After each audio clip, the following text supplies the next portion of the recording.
njĩra ĩmwe ya kũhĩtana na gũtherema kwa homa ya COVID-19 kũringana na ministry ya ũgima wa mũingĩ bũrũri-inĩ nĩ wĩthambi wa moko na thabuni na maĩ maingĩ maratherera, ũndũ ũrĩa kuma gũtuthũka kwa homa ya COVID-19 mũingĩ ũkoretwo ũkĩhinyĩrĩrio gwĩthamba moko, na kũrĩa andũ kuma ikĩro citiganĩte makoretwo makĩheana mĩtũngi na mathabuni kũrĩ mũingĩ nĩguo kũgacĩrithia ũtungata ũyũ. Kaunti-inĩ ya Nakuru ũtungata ũyũ nĩ ũtanyĩtwo kuoya mwerekera mwerũ thutha wa thirikari ya Nakuru ũnyitanĩri na rũhonge rwa UN Habitat na mũngano wa Kenya Alliance Residents Association ciũkĩte hamwe harĩ waki wa ceceni 38 cia wĩthambi wa moko kũrĩ mũingĩ.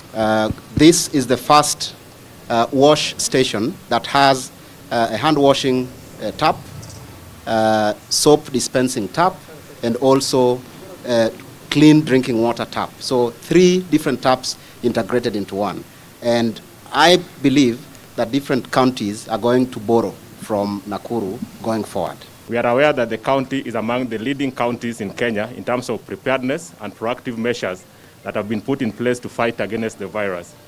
As the world grapples with the pandemic, it is clear that the fight against the virus requires concerted efforts by individuals and organizations from all sectors. Makelia higo ya kũrugũria mũbango ũyũ thibitarĩ-inĩ wa Bodeni na Nakuru irathĩro, Jeremia Ongo na ũrĩa nĩ mũrũgamĩrĩri wa tabarĩra rũhonge-inĩ rwa UN Habitat. Kaunti ya Nakuru nĩ ĩmwe wa kaunti 3 bũrũri-inĩ na iria mũbango ũyũ ũratanywo kũrugũrio mbere ya ũtambũrũkĩtio kaunti-inĩ ingĩ bũrũri-inĩ. We hope to overcome this pandemic by working in solidarity and cooperation at the local, national and international levels with all partners.